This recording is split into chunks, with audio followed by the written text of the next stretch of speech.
नमस्कार विद्यार्थियों, मैं Balkrishna Bablani, lecturer of ABST NDB government college, BCom part second के विद्यार्थियों का इस ऑनलाइन प्लेटफॉर्म पे स्वागत करता हूं। बीकॉम पार्ट सेकंड में इनकम टैक्स विषय में सेकंड यूनिट का एक चैप्टर है हाउस प्रॉपर्टी, उसको हम पढ़ेंगे। देखिए, इसमें 6 तरीके के होते हैं, जिसमें पहला मकान होता है जिसे हम संपूर्ण वर्ष किराए पर उठाते हैं। दूसरा मकान होता है जिसको कुछ अवधि के लिए किराए पर उठाया जाए और कुछ अवधि के लिए खाली रखा जाए। तीसरा मकान संपूर्ण वर्ष स्वयं के निवास के लिए प्रयोग किया जाए। चौथा मकान कुछ अवधि के लिए स्वयं के निवास के लिए प्रयोग आए और कुछ अवधि के लिए वो खाली रहे। पांचवा मकान कुछ अवधि के लिए स्वयं के निवास के लिए, कुछ अवधि के लिए किराए पर उठाया जाए। और छठा मकान जिसका कुछ भाग किराए पर उठाया जाए और कुछ भाग निवास। मकान संपत्ति की आय निकालने के लिए सबसे पहले हमें वार्षिक मूल्य अर्थात एनुअल वैल्यू का निर्धारण करना पड़ता है। इस एनुअल वैल्यू का निर्धारण के लिए जो प्रक्रिया है, जो स्टेप है, वो हम समझेंगे। सबसे पहले पहला मकान जिसको संपूर्ण वर्ष किराए पर उठाया जाता है, उसकी पहली स्टेप है एक्सपेक्टेड रेंट निकालना। उसमें क्या होता है, सबसे पहले म्यूनिसिपल वैल्यू और फेयर रेंट में तुलना की जाती है। जो बड़ा होता है उससे ले लिया जाता है तथा उसकी तुलना स्टैंडर्ड रेंट से की जाती है, और जो छोटा होता है वो ले लिया जाता है। अर्थात municipal value and fair rent whichever is higher but restricted to standard rent. अर्थात म्यूनिसिपल वैल्यू और फेयर रेंट में जो बड़ा, उसकी तुलना करनी है स्टैंडर्ड रेंट से, और जो छोटा है उसको ले लिया जाता है। दूसरी स्टेप में एनुअल रेंट में से अनरियलाइज्ड रेंट घटा दिया जाता है। अर्थात वार्षिक किराए में से नए वसूल हुआ किराया घटा दिया जाता है। तीसरी स्टेप, पहली स्टेप और दूसरी स्टेप में जो बड़ा है वो ले लिया जाता है, उसको ग्रोस एनुअल वैल्यू नाम दिया जाता है।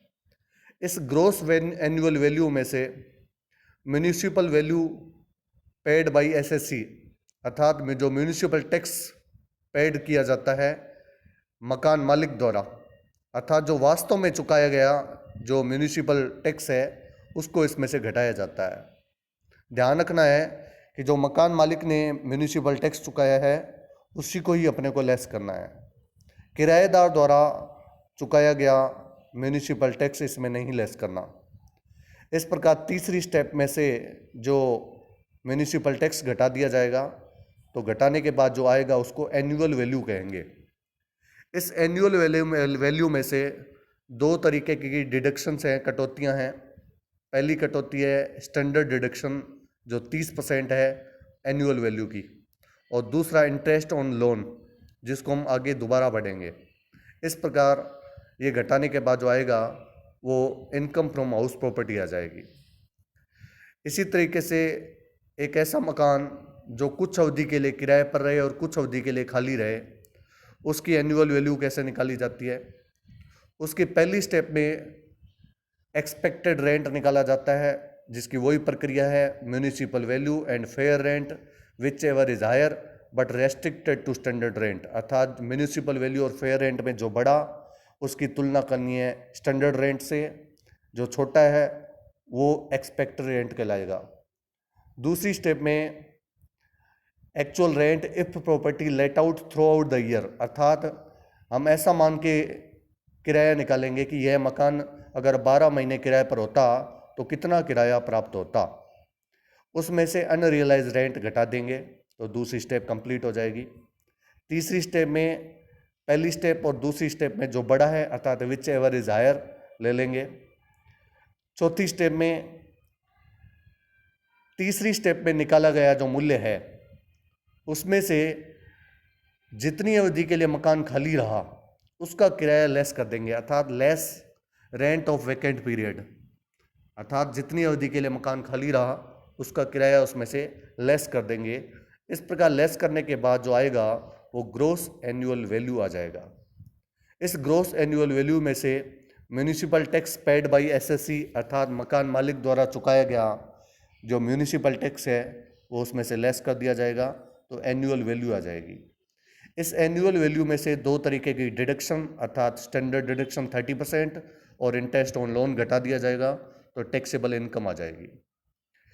इसमें आपको ध्यान रखना है, यदि मकान गत वर्ष संपूर्ण अवधि के लिए पूर्ण रूप से खाली रहे तथा उसका कोई भी उपयोग न किया जाए तो ऐसे मकान का सकल वार्षिक मूल्य अर्थात ग्रॉस एनुअल वैल्यू धारा 23(1) के अनुसार शून्य माना जाएगा। हमारा अगला मकान है जो स्वयं के निवास के लिए ही प्रयोग आए, संपूर्ण वर्ष हम उसमें रह रहे हैं। आयकर अधिनियम के अकॉर्डिंग स्वयं के निवास के दो मकान का मूल्य वार्षिक मूल्य शून्य माना जा सकता है। इस प्रकार एनुअल वैल्यू इसकी नील मानेंगे। इसमें से हमें एक ही कटौती मिलेगी इंटरेस्ट ऑन लोन की।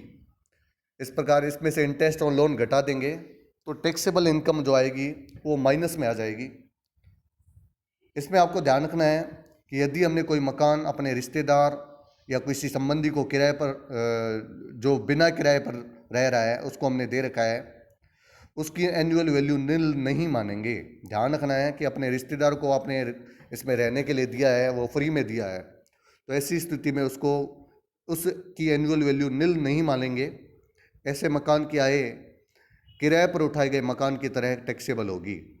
नंबर 4, ऐसा मकान जो कुछ अवधि के लिए हम उसमें रह रहे थे और कुछ अवधि के लिए खाली रहे या संपूर्ण वर्ष खाली रहे तब भी नील, अर्थात हम कुछ अवधि के लिए रह रहे थे और कुछ अवधि के लिए खाली रहे तो उसका एनुअल वैल्यू भी नील मानेंगे। तो एनुअल वैल्यू नील और उसमें से एक ही कटौती मिलेगी इंटरेस्ट ऑन लोन की।